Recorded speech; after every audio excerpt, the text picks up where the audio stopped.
Doctor Praveen Koppula మనతో join అవుతున్నారు. చాలా important topic, need of the hour. ప్రతి ఒక్కరిని, ప్రతి కామన్ మ్యాన్ ని కూడా కలవర పెడుతున్న సమస్య.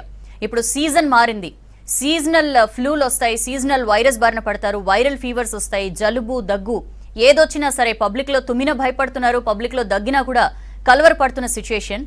So corona, how is corona different from seasonal flu and all, ఇలాంటి ఇష్యూస్ మీద మాట్లాడదాం. Doctor Praveen Koppula, lead physician and intensivist మనతో జాయిన్ అవుతున్నారు. Doctor, thank you for joining us అండి. హలో అండి, నమస్కారం సార్. మై ఫస్ట్ క్వశ్చన్, మనకి ఆల్మోస్ట్ కరోనాకి సంబంధించి ఏవైతే సిమ్టమ్స్ ఉన్నాయో అవన్నీ కూడా నార్మల్ ఫ్లూకుండ సిమ్టమ్సే. ఎక్కడో ఒకటి రెండు మరీ వాసన తెలియకపోవడం, రుచి తెలియకపోవడం ఇలాంటివి తప్పించి మాక్సిమం అన్ని కూడా దీనికి ఉండేటివే బేసిక్ సిమ్టమ్స్ అని. ఎట్లా సార్ ఇది సీజనల్ ఫ్లూ వల్ల వస్తున్న జలుబు దగ్గు, లేకపోతే ఇది కరోనాకి సంబంధించింది అని చెప్పి ఎట్లా ఐడెంటిఫై చేయాలి? రైట్, మీరు ఆల్రెడీ చెప్పిన దాని ప్రకారం సేమ్ మనకి సీజనల్ ఫ్లూ, దీనికి ఆల్మోస్ట్ సిమ్టమ్స్ అన్ని సేమ్ ఉంటాయండి. దాని ఈ ఫీవర్స్ అన్ని సిమ్టమ్స్, వైరల్ ఫీవర్స్ లో పర్టికులర్ గా అన్ని సిమ్టమ్స్ ఓవర్లాప్ అవుతా ఉంటాయి. దగ్గు, జలుబు, గొంతు నొప్పి, ఈ తుమ్ములు రావడం, ముక్కులు గారడం, ఇవన్నీ చాలా కామన్. సో మీరు ఆల్రెడీ అన్నట్టు ఈ loss of sense of smell, అంటే వాసన తెలియకపోవడం లేకపోతే టేస్ట్ తెలియకపోవడం, ఈ రెండింటి ద్వారా మనం ప్రైమరీగా ఐడెంటిఫై చేయొచ్చు that it is COVID-19 or corona symptom అయి ఉండొచ్చు అని. బట్ డాక్టర్, అది స్మెల్ సెన్స్ లేకపోవడం అనేది అందరికీ కూడా ఉండట్లేదు. అవును, ఎగ్జాక్ట్లీ. సో దీంతో పాటు మనకి ఇంకో కొన్ని ఫ్యూ అదర్ డిఫరెన్సెస్ ఉన్నాయండి. మనకి ఒకటి ఏంటంటే, మనకి స్ప్రెడ్ ఎలా జరుగుతుంది అనేది. మనకి జనరలీ సీజనల్ ఫ్లూ లో ఎక్స్పోజ్ అయిన తర్వాత ఒక వేరే ఫ్లూ ఉన్న పర్సన్ కి probably less than 2 days, one day లోపలే మనకి స్ప్రెడ్ జరిగిపోతుంది. బట్ పర్టికులర్ గా COVID-19 లో మనకి ఇది 4 to 5 days దాకా చూపిస్తుంది యావరేజ్ గా. మినిమం 3 days దాకా ఉన్నాయి అనమాట సిమ్టమ్స్ స్ప్రెడ్ ఒకసారి స్టార్ట్ అవ్వడానికి. అండ్ నెక్స్ట్ వచ్చేసి వీళ్ళ లోపల ఆ స్ప్రెడ్ కూడా ఎలా ఉంటుందంటే ప్రైమరీగా త్రూ రెస్పిరేటరీ డ్రాప్లెట్స్. మనకి ఫ్లూ గానీ ఇది COVID-19 లో కానీ రెస్పిరేటరీ డ్రాప్లెట్స్ ద్వారానే ప్రైమరీగా స్ప్రెడ్ అవుతుంది. నెక్స్ట్ ఎన్ని రోజులు సిమ్టమ్స్ ఉంటాయి? COVID-19 లో మనం ఎక్స్పోజ్ అయిన తర్వాత అప్ టిల్ 14 days వరకు మనకి సిమ్టమ్స్ రావచ్చు. సో మనకి ఫ్లూ ఇట్లాంటి వాటిలో మనకి వితిన్ 10 days వరకు మనకి సిమ్టమ్స్ అనేవి కనిపిస్తాయి. ఆ తర్వాత COVID-19 పేషెంట్ ఎన్ని రోజులు స్ప్రెడ్ చేస్తాడు వైరస్ ని అనేది ఇంకా మనకి రిసర్చ్ లో ఉంది. They are saying up till 14 days or కొన్ని కేసెస్ లో అప్ టిల్ 21 days వరకు COVID-19 పేషెంట్ స్ప్రెడ్ చేస్తాడు. బట్ ఫ్లూ లో మనకి అప్ టిల్ 10 days వరకు. ఏ రోజు నుంచి వీళ్ళు స్ప్రెడ్ చేయడం స్టార్ట్ చేస్తారు COVID-19 సిమ్టమ్స్ ఉన్న వాళ్ళు వాళ్ళకి సిమ్టమ్స్ వచ్చిన 1 day ముందు నుంచి COVID-19 సిమ్టమ్స్ ఉన్న వాళ్ళు స్ప్రెడ్ చేయొచ్చు ఈ కోవిడ్ ని. స్వైన్ ఫ్లూ ఆర్ ఫ్లూ లో మనకి జస్ట్ 24 hours ముందు నుంచి వాళ్ళు స్ప్రెడ్ చేసే అవకాశం ఉంటుంది. సో ఇవన్నీ ఎట్లాంటి వైరల్ ఫీవర్స్ అన్ని almost they are overlapping, symptoms అన్ని ఓవర్లాప్ అవుతూ ఉంటాయి. ఎలా తెలుసుకోవడం రెండు మళ్ళీ సేమ్. COVID-19 స్వాబ్ చేయాల్సి ఉంటుంది. At the same time flu కి కూడా మనం స్వైన్ ఫ్లూ అనుకుంటే కూడా దానికి స్వాబ్ చేయాల్సిన అవసరం ఉంది. మనకి చైనాలో రీసెంట్ గా they have said that COVID-19 and swine flu రెండు ఒక పేషెంట్ లో ఉండొచ్చు, కో ఇన్ఫెక్షన్ అవ్వచ్చు అని చెప్పి మొన్న ప్రూవ్ చేశారు. బట్ ఇది ఇంకా అంత వైడ్ స్ప్రెడ్ గా రెండు ఇన్ఫెక్షన్లు ఒకటే మనిషిలో ఉండడం అనేది చాలా అసహజం. బట్ కనిపించే ఛాన్స్ మాత్రం ఉంది. పర్టికులర్ గా మన తెలుగు రాష్ట్రాల్లో స్వైన్ ఫ్లూ ఈజ్ ఎండమిక్, అంటే మన రాష్ట్రంలో చాలా కామన్ అనమాట. సో సీజన్ రాగానే మనకి ఫ్లూ, స్వైన్ ఫ్లూ ఇవన్నీ చాలా కామన్ గానే కనిపిస్తూ ఉంటాయి.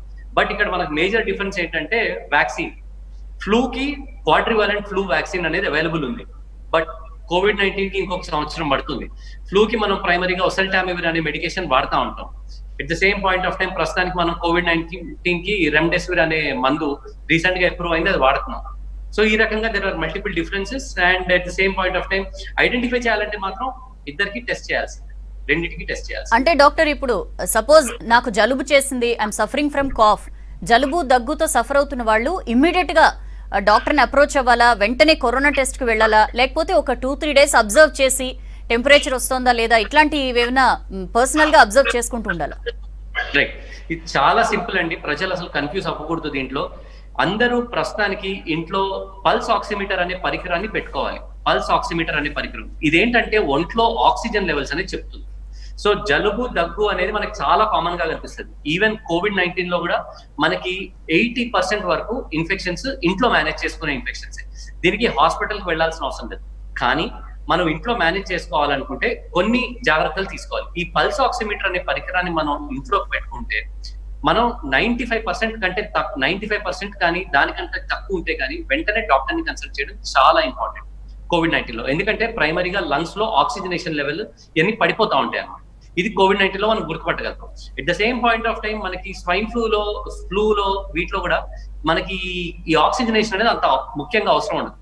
అండ్ కేవలం జ్వరం వరకు మాత్రమే ఉంది అనుకుంటే మనం పారాసిటమాల్ లాంటివి తీసుకొని ఇంటి పట్టున ఉండొచ్చు. కానీ పల్స్ ఆక్సిమీటర్ పెట్టుకోవడం చాలా అవసరం. పల్స్ ఆక్సిమీటర్ లో మనకి 95 కంటే తక్కువ పడుతుంది అనగానే వెంటనే హాస్పిటల్ అప్రోచ్ అవ్వడం, డాక్టర్ని అప్రోచ్ అవ్వడం, దానికి సరైన జాగ్రత్తలు తీసుకోవడం చాలా ఇంపార్టెంట్. ఈ రోజులో యాక్చువల్లీ హాస్పిటల్లో బెడ్స్ అవైలబిలిటీ లేక ఇంట్లో ఆక్సిజన్ సిలిండర్స్ పెట్టి 2 litres oxygen up till 92% saturations వరకు కూడా మేము ఇంట్లో మెయింటైన్ చేస్తాం. కానీ వీరు ఒక్కసారిగా వీరి పరిస్థితి దిగజారే అవకాశం ఉంటుంది. అందుకోసం దగ్గు జ్వరం ఉన్నప్పుడు పల్స్ ఆక్సిమీటర్ అనే పరికరం మనం ఇంట్లో ఉంటే దాని ద్వారా మనం కొంచెం వరకు కాపాడుకోవచ్చు. లేదు అనుకుంటే మనం ఆక్సిజన్ సాచురేషన్ తగ్గుతుంది అనిపిస్తే వెంటనే డాక్టర్ ని కన్సల్ట్ చేసి హాస్పిటల్ అడ్మిట్ అయితే మంచిది. సీజనల్ వైరల్ ఇన్ఫెక్షన్స్ కి కరోనా వైరస్ కి మేజర్ డిఫరెన్స్ ఏంటి, ఎట్లా తెలుసుకోవాలి? మనకి చేసింది నార్మల్ జలుబో లేకపోతే ఇది కరోనా తాలూకు సిమ్టమో ఎట్లా కనిపెట్టాలనే ఇష్యూ మీద మాట్లాడుతున్నాం. డాక్టర్ ప్రవీణ్ కోపుల మనతో జాయిన్ అయి ఉన్నారు. ఎస్ డాక్టర్, మనం బ్రేక్ వెళ్లే ముందు మాట్లాడుకున్నట్లు ఈ జలుబు రిలేటెడ్, దగ్గు రిలేటెడ్ సిమ్టమ్స్ ఇవి ఏ స్టేజ్కి వచ్చిన తర్వాత కరోనా టెస్ట్ ని ప్రిఫర్ చేయాలి అనే దానికి సంబంధించి ఇంకొంచెం క్లారిటీ, ఎస్పెషల్లీ చిన్న పిల్లలు పెద్దలు ఇద్దరిలో ఎలాంటి డిఫరెన్సెస్ మనం చూడాలి? రైట్. సో పర్టికులర్ గా మనకి చిన్నపిల్లలు అండి, వరల్డ్ వైడ్ మనం చూస్తే వీళ్ళల్లో మోర్టాలిటీ రేట్ కానీ లేకపోతే సీరియస్ అయిన ఇన్ఫెక్షన్ రేట్స్ కానీ చాలా తక్కువగా ఉన్నాయి. సో ఈ మోర్టాలిటీ రేట్ వీళ్ళ తక్కువ ఉంది. అండ్ వీళ్ళలో చాలా రేర్ గానే ఈ COVID-19 ఇన్ఫెక్షన్ చాలా సీరియస్ గా అవుతుంది. పర్టికులర్ గా పిల్లల్లో లెస్ దాన్ 12 years ఉన్న పిల్లల్లో. మన ఇండియాలో ఇప్పుడు దాకా అంత సీరియస్ ఇన్ఫెక్షన్స్ చూడలేదు. బట్ అమెరికాలో వాళ్ళు మల్టీ సిస్టమ్ ఇన్ఫ్లమేటరీ సిండ్రోమ్ అనేది పిల్లల్లో నోటీస్ చేశారు. బట్ కానీ ఫ్లూలో ఆర్ స్వైన్ ఫ్లూలో హెల్తీ చిన్న పిల్లల్లో మాత్రం ఈ సిమ్టమ్స్ చాలా సీరియస్ గా ఉండొచ్చు. సో అందుకోసం swine flu is actually more dangerous అండి చిన్న పిల్లల్లో. బట్ అడల్ట్స్ కి వచ్చేసరికి మనకి ఈ COVID-19 అనేది ఫ్లూ కన్నా డేంజరస్ గా కనిపిస్తా ఉంది. సో COVID-19 లో కూడా మనకి ఏంటంటే 80% ఇన్ఫెక్షన్లు ఏవైతే ఉన్నాయో ఇవన్నీ they are manageable at home. But మిగతా 20% వాటి లోపల 15% కి హాస్పిటలైజేషన్ అవసరం పడుతుంది. ఇంకొక 5% మాత్రం ICU కేర్ సివియారిటీ ఎక్కువగా ఉంది. ఇప్పటికి కూడా చూస్తే మనం ఇండియా కానీ వరల్డ్ వైడ్ కానీ చూస్తే మోర్టాలిటీ రేట్ అంటే చనిపోయే రేట్స్, ఇన్ఫెక్షన్ సోకిన తర్వాత చనిపోయే రేట్ లెస్ దాన్ 5% గానే ఉంది మనకి. వేరాస్ మనం స్వైన్ ఫ్లూలో ఆర్ వీటిలో చూస్తే the percentage of death is actually more. Probably దాంట్లో స్వైన్ ఫ్లూలో 6% కంటే ఎక్కువగా ఉంది. సో ఒక రకంగా చూస్తే మనకి COVID-19 లో ఏంటంటే ఇది ఎక్కువగా ఈజీగా స్ప్రెడ్ అవుతుంది. స్వైన్ ఫ్లూ మనం రిప్రొడక్టివ్ R0 నెంబర్ అని చూస్తాం. ఈ R0 నెంబర్ అనేది స్వైన్ ఫ్లూలో 1.5 గా ఉంది. అంటే దీని అర్థం ఏంటంటే ఒక్క పర్సన్ స్వైన్ ఫ్లూ వస్తే అతను 1.5 people కి స్ప్రెడ్ చేయొచ్చు. కానీ COVID-19 లో ఈ R0 నెంబర్ అనేది సుమారుగా 5.5 to 6, అంటే ఒక్క పర్సన్ కి వస్తే సుమారుగా 6 ఈ ఇన్ఫెక్షన్ ని సోకించే ప్రమాదం ఉంది. అందుకోసం మనకి ఎక్కువగా ఇన్ఫెక్షన్ చాలా ఎక్కువగా చూస్తున్నాం. సో వీళ్ళలో దగ్గు ఉంది ఒక పర్సన్ కి అనుకుంటే మనం ఆక్సిజన్ లెవెల్స్ చెక్ చేసుకోవడం చాలా ఇంపార్టెంట్ అండి. ఆక్సిజన్ లెవెల్స్ 95% కంటే తక్కువగా తగ్గుతున్నాయంటే వీళ్ళకి లంగ్ లో ఇన్ఫెక్షన్ ఎక్కువగా ఉంది అని అర్థం. దీనికి మనం ఏంటంటే HRCT chest, so CT scan chest చేస్తే, ఛాతీకి సిటీ స్కాన్ చేస్తే వీళ్ళల్లో ఎంత సివియర్ గా ఉంది ఇన్ఫెక్షన్ అనేది తెలుస్తుంది. ఈవెన్ COVID-19 స్వాబ్ నెగిటివ్ వచ్చిన, COVID-19 రిపోర్ట్ నెగిటివ్ వచ్చిన, దగ్గు ఉంది అనుకుంటే మనం సిటీ స్కాన్ చేయించుకుంటే మనకి ఇంకా క్లారిటీ ఎక్కువగా ఉంటుంది. దీంట్లో కూడా మనం పర్టికులర్ గా వీళ్ళకి ఒక స్కోరింగ్ అనేది చేస్తున్నాం, కొరాడ్ స్కోర్ అని. సో కొరాడ్స్ అనేది మనకి సిటీలో ఎలా ఉంది అనేది చెప్పే సివియారిటీ రేట్ ఆఫ్ నెంబర్ అనమాట. సో కొరాడ్స్ 4 or 5 అంటాం. సో ఆ 4 or 5 ఉన్న వాళ్ళల్లో ఇన్ఫెక్షన్ రేట్ ఎక్కువగా ఉన్నట్టు, ఇన్ఫెక్షన్ చాలా ఎక్కువగా ఉన్నట్టు తెలుస్తూ ఉంటుంది అనమాట. ఈవెన్ స్వాబ్ ఒకవేళ నెగిటివ్ ఉన్నా, COVID-19 రిజల్ట్ నెగిటివ్ ఉన్నా కూడా ఈ సిటీ స్కాన్ లో మనకు ఒకవేళ కనిపిస్తే ఇవన్నీ ఉన్నట్టు, దెన్ మనం అది పాజిటివ్ కిందనే తీసుకోవాలి. The same point of time దగ్గు ఉన్న వాళ్ళల్లో, దగ్గు ఎక్కువగా ఉన్న వాళ్ళల్లో బ్లడ్ టెస్ట్ ఇది చేయించుకుంటే మనకి ఇన్ఫ్లమేటరీ మార్కర్స్ అంటాం. పర్టికులర్ గా మనం ఏంటంటే సీరం ఫెరిటిన్ అని, సీరం LDH అని, దాంతో పాటు D డైమర్ లెవెల్స్ అని, CRP లెవెల్స్, ఇవన్నీ మనం CBP లెవెల్స్ ఇవన్నీ చెక్ చేస్తా ఉన్నాం. ఈ ఇన్ఫ్లమేటరీ మార్కర్స్ మరీ ఎక్కువగా ఉన్నాయి అనుకుంటే పర్సన్ ఎంత సిక్ గా ఉన్నాడు అనేది మనకి దాని ద్వారా తెలుసుకోవచ్చు. సో పర్సన్ ఎక్కువగా సిక్ గా ఉన్నాడు అంటే అతనికి మనం వెంటనే సరైన మందులు లైక్ రెమ్డెసివిర్ ఇలాంటి మందులు సరైన టైంలో అందిస్తే పేషెంట్స్ కోలుకోవడం చాలా ఈజీగా ఉంది. కానీ మందులు సరైన టైంలో ఇవ్వడం చాలా ఇంపార్టెంట్. పర్టికులర్ గా ఈ డే 7 ఇన్ఫెక్షన్ సిమ్టమ్స్ స్టార్ట్ అయిన తర్వాత 7వ రోజు నుంచి 14వ రోజు మధ్యలో చాలా జాగ్రత్తగా ఉండాలి. అది కూడా దీర్ఘకాలిక వ్యాధులు ఉన్న వాళ్ళు ఇంకా జాగ్రత్తగా ఉంటారు. డాక్టర్, మీరు చెప్పినట్లు మందులు కరెక్ట్ టైంలో ఇవ్వడం అనేది చాలా ఇంపార్టెంట్ అని అన్నారు. పాయింట్ అక్కడే వస్తుంది. అందరికీ తెలుసు, మొత్తం మీడియా కల్పించిన ప్రచారమో అవగాహన ఏదైనా సరే, దీనివల్ల COVID-19 వస్తే చనిపోయే వాళ్ళ సంఖ్య చాలా తక్కువ ఉంది ప్రపంచవ్యాప్తంగా అని అందరికీ కూడా తెలుసు. కాకపోతే ఇమ్మీడియట్ గా మనకి మెడికేషన్ దొరుకుతుందా లేదా? చిన్న జలుబు దగ్గుతో హాస్పిటల్కి వెళ్ళినా సరే వద్దు రావద్దు అని చెప్పి చాలా చోట్ల ఆపేస్తున్నారు, వాళ్ళని రానియట్లేదని చెప్పి కూడా చాలా మంది భయపడుతున్నారు. అందుకే కొంచెం జలుబు చేయగానే కూడా భయపడుతున్న సిచ్యుయేషన్. సో వీళ్ళు పానిక్ కాకుండా ఇమ్మీడియట్ గా ఎలాంటి స్టెప్స్ తీసుకోవాలి? రైట్. సో మనం హోమ్ బేస్డ్ ట్రీట్మెంట్స్ ప్రైమరీగా we need to take paracetamol లాంటివి తీసుకోవడమే అండి. దాని తర్వాత జలుబుకు ఉందనుకుంటే నేను చెప్పిన దాని ప్రకారం మోస్ట్ ఇంపార్టెంట్, మళ్ళీ స్ట్రెస్ చేస్తున్న విషయం, పల్స్ ఆక్సిమీటర్ ని ఇంట్లో పెట్టుకోవడం. మేము అందరు పేషెంట్స్ కి సజెస్ట్ చేస్తుంది పల్స్ ఆక్సిమీటర్ ఇంట్లో పెట్టుకోండి. పల్స్ ఆక్సిమీటర్ లో ప్రతిరోజు ఉదయం, మధ్యాహ్నం, సాయంత్రం ఆక్సిజన్ లెవెల్స్ ని చెక్ చేసుకోండి. అండ్ ప్రతిసారి జలుబు వచ్చిన ప్రతిసారి మీరు హాస్పిటల్కి వెళ్తే చాలా హాస్పిటల్స్ లో బెడ్స్ అవైలబుల్ లేవని తిరిగి పంపించేస్తారు. కానీ at the same point of time pulse oximeter లో మీకు 95, 96, 95 కంటే తగ్గుతుంది అంటే మీకు ఖచ్చితంగా హాస్పిటలైజేషన్ అవసరం పడుతుంది. ఇది మళ్ళీ స్ట్రెస్ చేయాల్సిన విషయం. వీళ్ళు మనం ఇది ఒకటే కాకుండా ఇంట్లో మనం అందరికి 3 minute వాక్ టెస్ట్ చేస్తాం. ఈ 3 minute వాక్ టెస్ట్ చేసిన తర్వాత సాచురేషన్ 95 కంటే ఇంకా పడిపోతుంది అనుకుంటే వీళ్ళకి హాస్పిటలైజేషన్ అవసరం. హాస్పిటల్కి వెళ్ళి జాయిన్ అవ్వడం చాలా ఇంపార్టెంట్.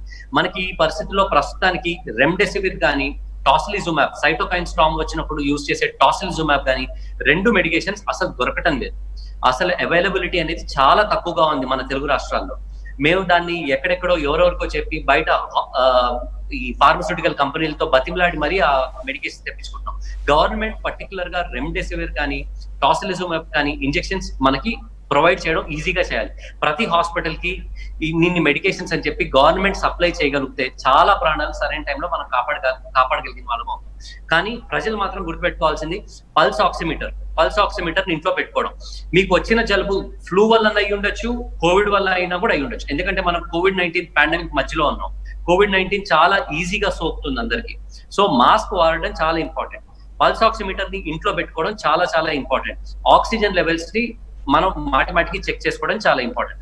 జ్వరం 102 కన్నా ఎక్కువగా వెళ్ళడం, దగ్గు ఎక్కువగా ఉండడం, కొంచెం ఆయాసంగా అనిపించడం, ఇలాంటివి జరిగితే మీరు హాస్పిటల్ కి వెంటనే వెళ్ళి అడ్మిట్ అవ్వండి. ఇది చాలా ఇంపార్టెంట్. ఎక్కడ బెడ్ దొరికినా సరే, గవర్నమెంట్ హాస్పిటల్ అయినా పర్లేదు, ప్రైవేట్ హాస్పిటల్ అయినా పర్లేదు, మీకు మెడికల్ అటెన్షన్ అవసరం. సరైన టైంలో మందులు ఇస్తేనే మనం కాపాడగలుగుతాం సివియర్ అయిన వాళ్ళలో. డాక్టర్, ఇంకొక విషయం, చాలా మంది మోర్ దాన్ 80% ఎలాంటి సిమ్టమ్స్ లేకుండా కూడా కరోనా పాజిటివ్ వస్తున్న వాళ్ళు ఉన్నారు. వీళ్ళ విషయంలో కూడా పల్స్ ఆక్సిమీటర్ లో మనం దాన్ని ట్రేస్ చేయొచ్చా అండి? తప్పకుండా అండి. ఎవరికైనా సరే వీళ్ళకి వచ్చింది అంటే COVID-19 పాజిటివ్ వచ్చిందంటే ఈ టెస్ట్ కూడా 100% ఫుల్ ప్రూఫ్ కాదండి. సో COVID-19 పాజిటివ్ ఉంది కదా అంటే వాళ్ళు 100% పాజిటివ్ ఉండాలి అని ఏం లేదు. కాకపోతే ఏంటంటే 80% ఎసిమ్టమాటిక్ కాబట్టి వాళ్ళు ఎసిమ్టమాటిక్ క్యారియర్ అవ్వచ్చు. వాళ్ళు కూడా వాళ్ళ ఆక్సిజన్ లెవెల్స్ ని చెక్ చేసుకుంటా ఉండడం చాలా ఇంపార్టెంట్ పల్స్ ఆక్సిమీటర్ ద్వారా. వీళ్ళందరూ పర్టికులర్ గా ఏంటంటే ఫస్ట్ 2-3 days లో జ్వరం వచ్చి తగ్గిపోతా ఉంది. జ్వరం తగ్గిపోయింది కదా అని చెప్పి వెంటనే ఇది అవ్వకూడదు. పర్టికులర్ గా day 6 or day 7 నుంచి day 14 వరకు సైటోకైన్ స్టార్మ్ అనేది రావచ్చు అన్నమాట. సో ఈ సైటోకైన్ స్టార్మ్ అనేది ఎలా ఉంటుందంటే మనకి జ్వరం విపరీతంగా రావడం, ఆ తర్వాత ఆక్సిజన్ తీసుకోవడం కష్టపడడం, అంటే ఊపిరి తీసుకోవడానికి కూడా కష్టపడడం, ఈ సాచురేషన్స్ అనేవి 96-95 కంటే ఇంకా తగ్గుతూ ఉండడం, ఆ తర్వాత వీళ్ళలో ఈ ఒళ్ళు నొప్పులు అన్ని విపరీతంగా ఉండడం, ఇలాంటివన్నీ జరుగుతూ ఉంటాయి. ఈ పర్టికులర్ సిమ్టమ్స్ ఉన్న వాళ్ళు వెంటనే హాస్పిటల్ అప్రోచ్ అవ్వడం చాలా ఇంపార్టెంట్. ఈవెన్ వీళ్ళకి ఎటువంటి సిమ్టమ్స్ లేకపోయినా సరే పల్స్ ఆక్సిమీటర్ అనేది ఆల్వేస్ మన దగ్గర పెట్టుకోవడం చాలా ఇంపార్టెంట్. పల్స్ ఆక్సిమీటర్ మన దగ్గర ఉండడం వల్ల ఈ ఆక్సిజన్ సాచురేషన్స్ ఈజీగా చెక్ చేసుకోవచ్చు. మనకి పల్స్ ఆక్సిమీటర్ అనేది ఫస్ట్ 2 months దొరకడం చాలా కష్టమైందండి. కానీ మనకి ఇప్పుడు పల్స్ ఆక్సిమీటర్ చాలా ఈజీగా అన్ని చోట్ల అవైలబుల్ ఉంది. ఆన్లైన్ వీటి ద్వారా కూడా మనం తెచ్చుకోవచ్చు. సో ఇర్రెస్పెక్టివ్ ఆఫ్ ఏజ్ అందరికి పల్స్ ఆక్సిమీటర్ వాడొచ్చు అండి? తప్పకుండా. బిలో 95%? అందరికి బిలో 95 అండ్ బిలో 95% ఉన్న వాళ్ళు బెటర్, వాళ్ళు వెంటనే హాస్పిటల్ అప్రోచ్ అవుతే మంచిది. ఒకవేళ ఇలా కాకుండా ఇప్పుడు మేము చాలా కొన్ని టెలికన్సల్టేషన్స్ కూడా చేస్తా ఉన్నాం అందరు డాక్టర్లు కూడా. సో అప్పుడు ఏంటంటే మనకు హాస్పిటల్ బెడ్ దొరకని పరిస్థితిలో ఏం చేస్తున్నామంటే ఇంటి దగ్గరే ఆక్సిజన్ సిలిండర్స్ ని ఏర్పాటు చేసి వారికి ఇంటి దగ్గరే ఆక్సిజన్ ఇచ్చేటట్టు ఏర్పాటు కూడా చేస్తున్నారు చాలా వరకు. సో ఆ బెడ్ దొరికితే మరీ మంచిది. బెడ్ దొరకకపోతే అట్లీస్ట్ ఆక్సిజన్ సిలిండర్ అరేంజ్ చేసుకొని మనం 2 to 3 లీటర్స్ ఆఫ్ ఆక్సిజన్ మనం ఇంటి దగ్గరే పెట్టుకునే ప్రయత్నం చేయొచ్చు. దీని ద్వారా మనం ఇంటి దగ్గరే మనం కొంచెం ట్రీట్మెంట్ వరకు చేసుకోవచ్చు. కానీ ఒక స్టేజ్ దాటిన తర్వాత ఇంట్లో మేనేజ్ చేయడం చాలా కష్టం అవుతుందండి. ఎందుకంటే ఎవ్రీ మినిట్ మీకు టెక్నికల్ హెల్ప్ ఉండదు, ప్రతి నిమిషం మీకు నర్సింగ్ హెల్ప్ కానీ ప్రతి నిమిషం మీకు డాక్టర్ హెల్ప్ ఉండకపోవచ్చు. అందుకోసం 95 సాచురేషన్స్ తగ్గిన తర్వాత హాస్పిటల్ అడ్మిషన్ చేసుకుంటే మంచిది అనేది స్ట్రాంగ్ ప్రోటోకాల్. అవైలబిలిటీ లేనప్పుడు అట్లీస్ట్ ఆక్సిజన్ సిలిండర్ ని ఇంటి దగ్గర అరేంజ్ చేసుకోవడం చాలా ఇంపార్టెంట్. సో జలుబు చేసినా లేకపోతే జలుబు దగ్గు లాంటి సిమ్టమ్స్ కనిపిస్తున్నా వెంటనే అది కోవిడ్ కాదా అనే దాంతో సంబంధం లేకుండా మనం ఇంట్లో ఐసోలేట్ అయిపోవడం బెటర్ అంటారా? అవునండి, చాలా ఇంపార్టెంట్. మనకి ఒకవేళ ఉంది, మనకి ఎటువంటి విధమైన జలుబు కానీ దగ్గు కానీ అనిపించాయి, ఆర్ అట్లీస్ట్ మనకి ముక్కులు తారడం ఇలాంటివి అనిపించినా కూడా వెంటనే వాళ్ళు మిగతా వాళ్ళు ఎవరికి ఇంట్లో వాళ్ళకి దూరంగా ఉండి ఒక సెపరేట్ రూమ్ లో వాళ్ళు ఐసోలేట్ చేసుకోవాలి. ఐసోలేట్ చేసుకోవడం అంటే దీంట్లో చాలా ఉంటాయి. వాళ్ళ రూమ్ నుంచి బయటికి రాకూడదు. వాళ్ళు ఒకవేళ అనుకోకుండా సింగిల్ బాత్రూమ్ ఉన్న వాళ్ళు చాలా మంది ఉంటారండి. సో వాళ్ళు ఒకవేళ బయటికి రావాల్సిన పరిస్థితి ఉందనుకుంటే ఖచ్చితంగా వాళ్ళు చేతుల్ని నీట్ గా శుభ్రపరచుకొని ఆ తర్వాత ముఖానికి మాస్క్ గట్టిగా కట్టుకొని ఆ తర్వాత బాత్రూమ్ ని యూజ్ చేసి మళ్ళీ వెంటనే ఆ తర్వాత బాత్రూమ్ నుంచి అదే రూమ్ లోకి వెళ్ళిపోవాలి. వీళ్ళు ఇంట్లో వాడే వస్తువులు, ఇంట్లో వాడే తినుబండారాలు ఇవన్నీ వీళ్ళకి సెపరేట్ గా పెట్టాలి. వాళ్ళు వాడిన బట్టల్ని సెపరేట్ గా ఉతకాలి. వాళ్ళు యూజ్ చేసిన గిన్నెలు వీటన్నిటిని సెపరేట్ గా జాగ్రత్తగా కడగాలి. సో సెపరేట్ గా రూమ్ లో ఐసోలేట్ అవ్వడం చాలా ఇంపార్టెంట్. ఐసోలేట్ అవ్వడం మనం భయపడకూడదు. సో స్వైన్ ఫ్లూ అయినా అనుకోండి, దీనికైనా అనుకోండి, మోస్ట్ ఇంపార్టెంట్ మనోధైర్యం చాలా ఇంపార్టెంట్. మనోధైర్యం లేకుండా మనం ఏదో వచ్చేసింది అని చెప్పి మీరు టెన్షన్ పడితే అదే మనకి ఇంకా డేంజరస్. ధైర్యంగా ఉండడం, పల్స్ ఆక్సిమీటర్ ద్వారా మానిటర్ చేసుకోవడం, డిజిటల్ థర్మోమీటర్ ని ఇంట్లో పెట్టుకొని మన టెంపరేచర్ ని మనం రెగ్యులర్ గా మానిటర్ చేసుకోవడం, రోజుకి 3 సార్లు ఇది మానిటర్ చేసుకుంటూ ఈ ఆక్సిజన్ లెవెల్స్ తగ్గుతున్నాయి ఆర్ మనకి టెంపరేచర్ లెవెల్ ఎక్కువగా ఉంది, 102, 101, 102 కంటే ఎక్కువగా ఉంది అనుకుంటే వెంటనే డాక్టర్ హెల్ప్ తీసుకోవడం. ఇంట్లో బయటికి రావాల్సి వస్తే ఎట్టి పరిస్థితుల్లో మాస్క్ వాడడం. ఇంట్లో వేరే వాళ్ళు కూడా ఒకవేళ ఈ దగ్గు జలుబు ఉన్న అతను కామన్ ఏరియా లోపలికి వస్తే మిగతా వాళ్ళు కూడా మాస్క్ వాడడం ద్వారా వాళ్ళని వాళ్ళు కాపాడుకోవచ్చు. యాక్చువల్లీ మేము ఇంకా ఫేస్ షీల్డ్స్ కూడా అడ్వైస్ చేస్తున్నాం, సో దట్ ఇంట్లో ఉన్న వాళ్ళు ఒకళ్ళ నుంచి ఒకళ్ళు దూరంగా ఉంటారని. ఒకవేళ హ్యాండ్ శానిటైజర్స్ మోస్ట్ ఇంపార్టెంట్. చేతుల్ని శుభ్రపరచుకోవడం. మనం దేన్ని తాకినా సరే, మనకి చెందిన వస్తువు ఏది తాకినా సరే ఖచ్చితంగా హ్యాండ్ శానిటైజర్ తో కానీ సబ్బుతో కానీ చేతుల్ని 20 సెకండ్ల పాటు కడుక్కోవడం, ఇవన్నీ చాలా చాలా ఇంపార్టెంట్ అండి. డాక్టర్, వేడి నీళ్ళు తాగడం కానీ లేకపోతే గార్గ్లింగ్ చేయడం, ఆవిరి పట్టడం, ఇవన్నీ ఈ మధ్యకాలంలో బాగా వింటూ ఉన్నాం. చాలా మంది కూడా సజెస్ట్ చేస్తున్న పరిస్థితి. సో కరోనా లేదా జలుబు దగ్గు ఏ ఉన్నా లేకపోయినా రెగ్యులర్ గా కొంతకాలం పాటు వీటిని మన లైఫ్ స్టైల్లో భాగం చేసుకోవడం బెటర్ అంటారా? అవునండి, మనకి బేసికల్లీ ఇంత ముందు కూడా మనకి మాస్క్ వాడడం ఇవన్నీ మనకి ఎప్పటి నుంచో ఉన్నాయి. ఆల్మోస్ట్ ఎన్నో ఇయర్స్ నుంచి, ఎన్నో 50-60 ఇయర్స్ నుంచి కూడా మాస్క్ వాడడం ద్వారా ఎన్నో క్రిముల్ని మాకి దూరంగా పెట్టుకోవచ్చు. ఐసీయూలో మేము ఎప్పటి నుంచో మాస్క్ లేకుండా ఐసీయూ లోపలికి మేము ఎప్పుడు ఎంటర్ కాం. ఒక పేషెంట్ ఎగ్జామిన్ చేయాలన్నా కూడా మాస్క్ వాడతాం. ఇవన్నీ మనకి ఎప్పటి నుంచో చెప్తా ఉన్నారు మాస్క్ వాడడం చాలా ఇంపార్టెంట్ అని చెప్పి. సో మాస్క్ వాడడం ద్వారా మనం ఎన్నో విధాలుగా కాపాడుకోవచ్చు. This will be the new way of life. ఎందుకంటే మనకి ఇప్పట్లో ఈ స్వైన్ ఫ్లూ అనుకోండి ఆర్ దీని నుంచి మనం బయటపడే ఛాన్సెస్ లేవు.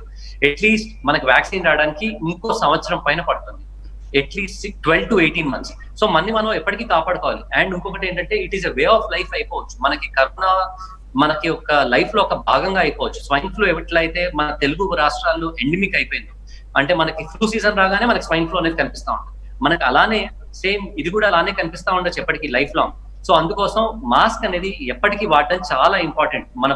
మన లైఫ్ లో ఒక ప్రక్రియగా అది మారిపోవాలి. The same point of time gargling అనేది ఆర్ ఈ ఆవిరి పట్టడం అనేది ఇది మనకి ఎప్పటి నుంచో మనం భారతీయ శాస్త్రాల ప్రకారం లాంగ్ టర్మ్ గా మనం చేస్తా ఉన్నాం. వీటి ద్వారా ఎన్నో ప్రయోజనాలు చూసాం. మనం జలనేటి అనేది ఎన్నో సంవత్సరాల నుంచి మన శాస్త్రాల్లో చెప్పబడింది అండ్ మనం ఆయుర్వేదిక్ లో ఇవన్నీ వాడుతా ఉన్నాం ఎప్పటి నుంచి. ఇవన్నీ వాడటం ద్వారా డెఫినెట్ గా మనం వీటి బారిన పడకుండా జాగ్రత్త పడచ్చు. And this should become a way of life also. Finally doctor, పెద్దవాళ్ళు అయితే కొంచెం వాళ్ళలో చేంజెస్ కానీ వాళ్ళ బాడీలో కొన్ని సిమ్టమ్స్ ని బట్టి మనం తెలుసుకోగలుగుతాం. What about చిన్నపిల్లలండి? అసలు ఇంకా మాటలు కూడా రాని చిన్నపిల్లల్లో ఒకవేళ ఈ సీజన్ చేంజ్ వల్ల వాళ్ళ కనుక జలుబు అవి చేస్తే ఎప్పుడు మనం అలార్మింగ్ గా ఎప్పుడు భావించి మనం ఇమీడియట్ గా టెస్ట్ కి తీసుకెళ్ళాలి? రైట్. సో చిన్నపిల్లల్లో పర్టికులర్ గా మనం చూసేది 2 సంవత్సరాల కంటే తక్కువ వయసు ఉన్న చిన్నపిల్లల్లో మనం సింటమ్స్ చూసే అవకాశం ఎక్కువగా ఉంటుంది, ఎందుకంటే వీళ్ళలో ఇమ్యూనిటీ తక్కువగా ఉంటుంది. అందుకోసం 2 సంవత్సరాల కంటే తక్కువగా ఉన్న చిన్నపిల్లలు పర్టికులర్ గా చిన్నపిల్లలనే కాదండి, ఎవరైనా సరే జ్వరం 102, 101, 102 దాటుతుంది అంటే చిన్నపిల్లలైనా పెద్దవాళ్ళైనా వెంటనే మెడికల్ హెల్ప్ తీసుకోవడం చాలా ఇంపార్టెంట్. కానీ మనకేంటంటే చిన్నపిల్లల్లో పర్టికులర్ గా ఇది తక్కువగా ఉందండి, ఇన్ఫెక్షన్ రేట్ అనేది తక్కువగా ఉంది. వాళ్ళు ప్రైమరీగా క్యారియర్స్ గా ఎక్కువగా వ్యవహరిస్తున్నారు, వాళ్ళలో సిమ్టమ్స్ అనేవి కూడా తక్కువగా కనిపిస్తా ఉన్నాయి. సో మనం ఈవెన్ గవర్నమెంట్ హాస్పిటల్, మేము చాలా హాస్పిటల్స్ లో చూస్తున్నాం, చిన్నపిల్లల్లో ఈ ఇన్ఫెక్షన్ అంత సీరియస్ గా అవ్వట్లేదు. బట్ వాళ్ళకు కూడా సేమ్ వార్నింగ్ సైన్స్. ఫీవర్ 101, 102 దాటుతుంది, ఫీవర్ కంటిన్యూస్ గా ఎక్కువగా ఉంటుంది, ఆర్ వీళ్ళకి దగ్గు విపరీతంగా ఉంది, ఆ తర్వాత ఒళ్ళు నొప్పులు చాలా ఎక్కువగా ఉన్నాయి, విపరీతమైన ఫెటీగ్ అంటే కదలలేని తనం, బాగా బాడీ పెయిన్స్ అన్ని ఎక్కువగా ఉన్నాయి. ఇలాంటి ఉన్న వాళ్ళందరూ వెంటనే మెడికల్ హెల్ప్ వెతుక్కోవాలి, మెడికల్ హెల్ప్ తీసుకోవాలి. చాలా హాస్పిటల్స్ లో బెడ్స్ అవైలబుల్ లేదు అంటున్నారు. సో తెలంగాణ రాష్ట్ర ప్రభుత్వం మనకి అట్లీస్ట్ ఒక వెబ్సైట్ అనేది తమిళనాడులో కానీ ఢిల్లీలో మనకి ఉన్న వెబ్సైట్ లాంటిది ఒకటి తయారు చేస్తే ఎక్కడ బెడ్స్ అవైలబుల్ ఉన్నాయి అని చూసుకునే అవకాశం ఉంటాయి. గవర్నమెంట్ అండ్ ప్రైవేట్ అలాంటి ప్లేస్ కి వెళ్లే అవకాశం ఈజీగా ఉంటుంది. కానీ ఎక్కడికి వెళ్ళినా సరే మాస్క్ వాడడం అనేది చాలా చాలా ఇంపార్టెంట్. ప్రతిసారి హ్యాండ్ శానిటైజర్ ప్రతిసారి వాడడం చాలా చాలా important. One final question doctor Praveen, చాలా మందిలో ఉన్న ఒక ఫీలింగ్ ఏంటంటే ఎక్కువ ఏసిమ్టమాటిక్ కేసెస్ వస్తున్నాయి కాబట్టి అసలు ఎలాంటి సిమ్టమ్స్ ఉన్నా లేకపోయినా ఓసారి టెస్ట్ చేయించుకుంటే పోయేదే ఉంది, టెస్ట్ చేయించేసుకుంటే నెగిటివ్ అని తెలిస్తే కొంత రిలాక్స్ అవ్వచ్చు అని చెప్పి అనుకుంటున్నారు. ఏమంటారు, ఈ ఆలోచన విధానం కరెక్టేనా? లేదండి, అది అస్సలు కరెక్ట్ కాదు. పుట్టిగా వెళ్ళి టెస్ట్ చేయించుకోవడం అసలు కరెక్ట్ కాదు. It will give rise to lot of mental tensions. First of all test negative వచ్చింది అనుకుందాం, స్టిల్ పేషెంట్ పాజిటివ్ ఉంటే తను మాస్క్ వేసుకోవడం మానేస్తాడు. ఒకవేళ పేషెంట్ కి నిజంగానే పాజిటివ్ ఉంది, సిమ్టమాటిక్ క్యారియర్, కానీ పుట్టిగా వెళ్ళి ఇట్లాంటి టెస్ట్లు ఇవన్నీ అస్సలు ఎంకరేజ్ చేయాల్సిన అవసరం లేదు. కేవలం సిమ్టమ్స్ ఉంటే మాత్రమే టెస్ట్ చేయించుకోండి. లేదా మీరు హై రిస్క్ కాంటాక్ట్ అంటే మీ ఇంట్లో ఎవరికో వచ్చింది, మీ ఇంట్లో వచ్చిన వాళ్ళకి, మీ ఫ్రెండ్స్ కి మీరు ఎక్స్పోజ్ అయ్యారు మాస్క్ లేకుండా more than 10 minutes or close environment లో, అంటే ఒక రూమ్ లో ఉన్నారు, ఇలాంటి వాటిలో మీరు ఎక్స్పోజ్ అయ్యారు అంటే మాత్రమే టెస్ట్ చేయించుకోండి. అది కూడా అవతల వాళ్ళు పాజిటివ్ అయితే అవతల వాళ్ళకి సిమ్టమ్స్ ఉంటాయి. మీకు సిమ్టమ్స్ లేకుండా మీరు ఎవరికి ఎక్స్పోజ్ అవ్వకుండా అనవసరంగా వెళ్ళి టెస్ట్ చేయించుకోవద్దు. మీరు టెస్టింగ్ సెంటర్ దగ్గర కూడా ఎక్స్పోజ్ అయ్యే అవకాశం ఉంటుంది. ఓకే, సో ఇలాంటి అనవసరమైన టెస్ట్లకి మీరు బారిన పడద్దు. ఓన్లీ కేవలం సిమ్టమ్స్ ఆర్ మీరు ఎక్స్పోజ్ అయితే మాత్రమే టెస్ట్ చేయించండి. ఒకవేళ ఈ ఫాల్స్ పాజిటివ్ ఉన్నా కూడా మీకు ఒక టెస్ట్ అనుకోకుండా పాజిటివ్ వచ్చింది, మీకు ఎటువంటి సిమ్టమ్ లేదు అయినా కూడా మీరు 14 days పాటు మీరు ఇంట్లో ఉండాల్సిందే. మనకి WHO guidelines or ministry of health India or Telangana GHMC guidelines ప్రకారం కూడా 14 to 17 days మీరు క్వారంటైన్ అవ్వాలి. మీరు ఇంటి పట్టునే ఉండాలి. ఎట్టి పరిస్థితుల్లో అయినా సరే మీరు మాస్క్ వాడాలి, మీ ఇంట్లో వాళ్ళందరూ కూడా మాస్క్ వాడాలి. ఎట్టి పరిస్థితుల్లోనూ ఎక్స్పోజ్ అవ్వద్దు. ఇటువంటి అనవసరమైన టెస్ట్లకు మాత్రం వెళ్ళకూడదు. Right, thank you so much doctor Praveen, that was nice అండి. చాలా యూస్ఫుల్ ఇన్ఫర్మేషన్ ఇచ్చారు. ఎంతో మందిలో నెలకొన్న భయాలకి డాక్టర్ ప్రవీణ్ చాలా చక్కగా సమాధానం చెప్పారని అనుకుంటున్నాను. Thank you so much for joining us అండి. ఇది వాళ్ళ special live show. Stay tune to V6.